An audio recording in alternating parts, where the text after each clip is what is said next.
एक किलिंग होती है उत्तराखंड के अंदर और उस किलिंग में अरेस्ट होता हूँ मैं, ठीक है। तो उसमें उस टाइम यूपीए की गवर्नमेंट थी और यूपीए की गवर्नमेंट डिसाइड करती है, वहाँ की पुलिस और दिल्ली पुलिस और यूपी से कुछ बुलाए हुए कि इस किलिंग के पीछे इसका हाथ है करके। कैसे, क्यों आपको ही क्यों पकड़ा? राजू पारगाई और अमित आर्य केस पर। ये दोनों कौन थे? दोनों एक बड़े गैंगस्टर्स हैं, आर्म्स डीलिंग्स पर भी हाथ है इनका। ओके, तो इलीगली वेपन स्मगल करते थे। वेपन्स और मर्डर्स तो आम बात। ये दोनों मर गए? दोनों मर गए, एक ही बुलेट से वन शॉट। एक बुलेट से दो लोग मरे? 2 आदमी, एक ही गोली से दोनों आदमी। ये कैसे हुआ? जो भी जिसने किल किया होगा उसी को पता होगा सर। तो इस केस पर मुझे अरेस्ट, कैसे एक ही गोली से दोनों आदमी मरे हैं सर। कि जिसने भी मारा है, जिस शूटर्स ने भी मारा है इसको, जिस आदमी ने भी, उसने ऐसा एम लिया कि उसे दोबारा ना मारना पड़े 2 गोली। उसने इस टाइप का डायरेक्शन बनाया है कि वो एंगल लिया है कि एक ही साथ दोनों का हेड जाना चाहिए करके, दोनों के हेड एक साथ एक ही गोली से। और कैसे पॉसिबल है? मान लो अगर ये 2 लोग हैं तो सामने से दोनों नहीं, तो फिर वो एंगल वैसा लेगा ही नहीं ना सर, साइड से एज ए थ्योरी के हिसाब से। अगर जैसे मैं करूं तो एग्जांपल के लिए आप और मैं बैठा हूं, मैं और आप हैं अभी सामने, एक दूसरे के सामने बैठे हुए। अगर कोई स्नैपर होगा, अगर मेरी थ्योरी के हिसाब से अगर कोई चलता है तो 100% या तो आपके बैक से मुझे मारेगा, मेरे बैक से आपको मारेगा, दाएं बाएं से नहीं मारेगा, ठीक है। क्योंकि एक गोली मारने के बाद वो रीलोड करेगा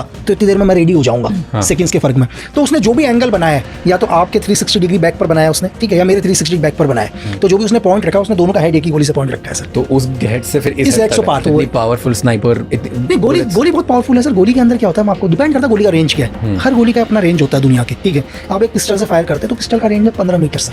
15 मीटर पर मेरी तरफ से आप 12 सर भी लेके आ जाओगे तो 12 सर भी उड़ा देगा, वो पार कर जाएगा। AK-47 है, 300 गज रेंज है उसका। 300 गज में मुझे लगता है अगर हम 15 आदमी भी खड़े होंगे तो 15 को पार कर देगा सो। बट एक ही शर्त होनी चाहिए कि गोली आपके बोन में टच नहीं होनी चाहिए सर, क्योंकि बोन बहुत मजबूत होता है। बोन को गोली नहीं पार कर पाती, एकदम से तोड़ देगी, पार नहीं कर पाएगी। एक बुलेट से 2 लोगों को मार दिया, दोनों टॉप गैंगस्टर्स, दोनों टॉप। कई केसेस, तो फिर कभी केस प्रूफ नहीं हुआ सर। तो इसके चक्कर में आपको जेल में डाला? मुझे उठाया इस केस के ऊपर कि ये किलिंग भाई आपने करी है? मैंने करी है किलिंग, ठीक है। लेकिन किलिंग के लिए भाई उस टाइम यूपीए गवर्नमेंट एक ही चीज थी कि यार भाई किलिंग का कोई मोटिव तो होना चाहिए। क्यों मारूंगा, चलो कोई मतलब नहीं, हम कहीं जानते ही नहीं, लेकिन मारेगा क्यों आदमी। लेकिन सबसे बड़ी दिक्कत यूपीए गवर्नमेंट के लिए यही आ गया, किलिंग का रीजन क्या डालें करके, ठीक है, कि रीजन क्या डालें किलिंग का। मतलब 1000 लोग और मार सकते थे, आपको क्यों उठाया?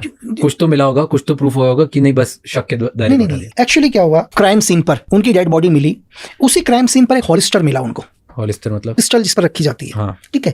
और मेरी गन का जो लाइसेंस, मेरे पास जो गन है सेम उसी शेप की है, उसी साइज की गन है जो हॉलिस्टर आता है। और दूसरी चीज कि वहां की कुछ इंटेलिजेंस वगैरह को इनपुट ये लगा कि ये शॉट 100% उसके अलावा किसी का नहीं है। इस टाइप का शॉट और कोई से उन्होंने सिर्फ एक ही चीज बोला था, मतलब जिसने मेरे को अरेस्ट किया, जिस आईपीएस ने अरेस्ट किया, मुझे एक ही चीज बोलता है, देख कि मैं तुझसे ये नहीं पूछ रहा हूँ कि तूने मारा, मैं तुझसे ये नहीं पूछूंगा। बोला मुझे मालूम है तूने ही मारा है, मुझे सिर्फ ये जानना है तूने क्यों मारा है।